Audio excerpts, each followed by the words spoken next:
Today, we are examining the single most critical vulnerability in any security architecture. It is not a firewall misconfiguration, and it is not an unpatched kernel exploit. It is a human user. In the previous episode, we analyzed malware code. Today, we analyze the mechanism used to deliver that code. This is social engineering. It is the art of manipulating individuals into performing actions or divulging confidential information. It operates on a simple premise. Why spend months cracking a 256-bit encryption when you can simply ask the user for their password? Welcome to episode 4 of the Modern Security Blueprint. Today we move from the digital code of malware to the psychological code of social engineering.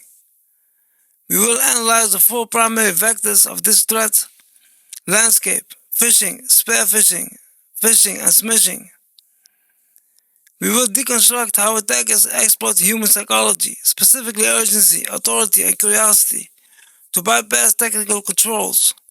Finally, we will outline the defense mechanisms required to harden the human element of your security stack.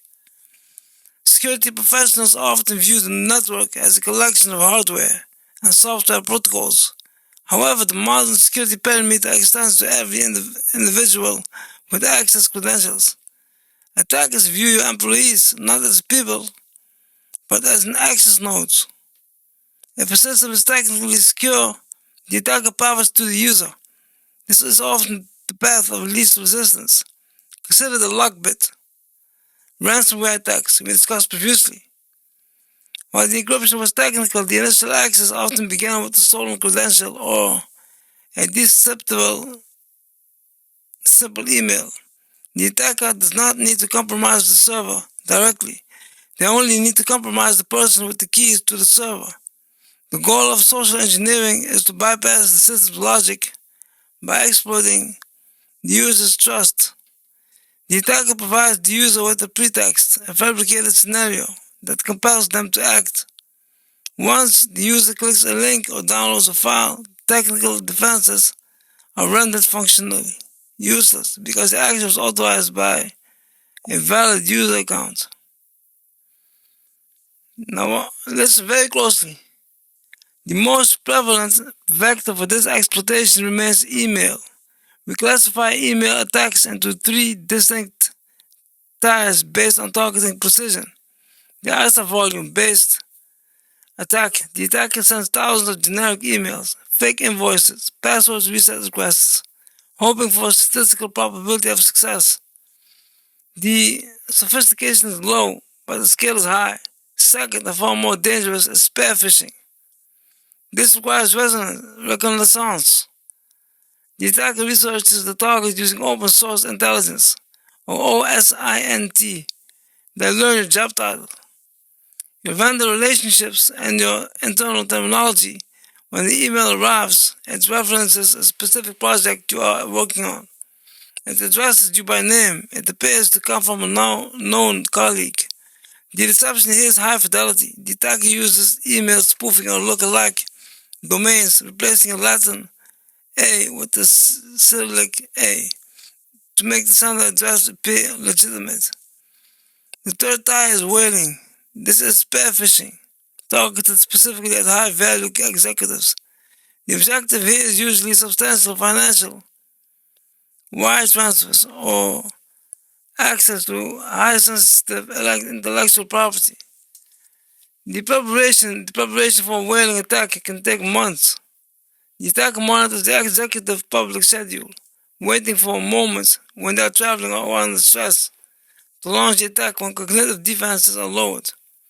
Moving from email to telecommunications, we encounter Vishing and Smishing. Vishing, or voice phishing, leverages the telephone network. This vector is particularly effective because it introduces real-time pressure. In the typical scenario, an attacker poses as IT support or bank fraud investigator. They claim there is a critical incident that must be resolved immediately. The urgency prevents the victim from verifying the caller's identity. With the advent of generative AI, phishing has evolved. We are now seeing the deployment of deep fake audio, where attackers can clone the voice of a CEO or a family member with just a few seconds of sample audio. This renders traditional voice verification methods unreliable. Smishing or SMS phishing targets a mobile device. The screen real estate on a mobile phone is limited. Users cannot easily hover over a link to inspect the URL destination as they can on a desktop. This makes short malicious links sent via text highly effective, whether it is a fake delivery notification or a compromised multi-factor authentication request. The goal is to extract data or install spyware on the endpoint device. To defend against these attacks, we must understand the underlying psychological triggers. Social engineering relies on cognitive biases. The first principle is urgency. Attacks create a false crisis. Your account will be suspended in 1 hour. The wire transfer is overdue.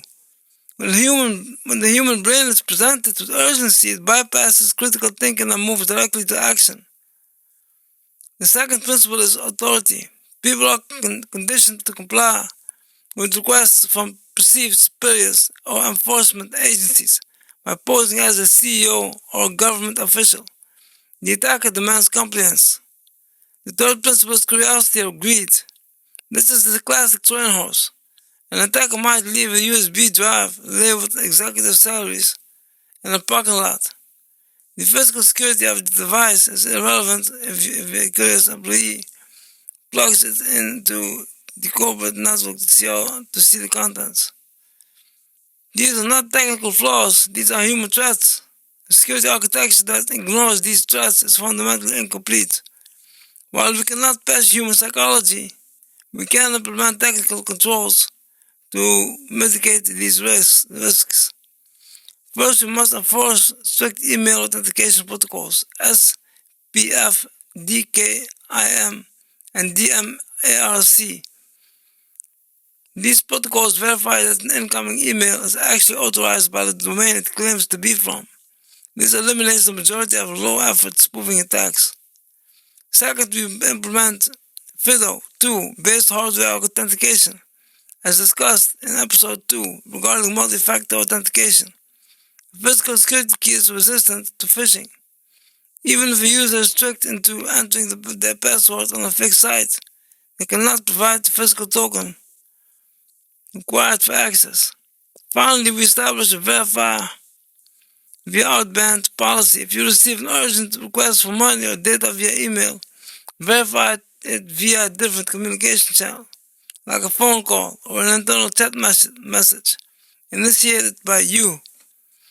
Conclusion: social engineering proves that the most sophisticated security system can be dismantled by a single phone call or a well-crafted email.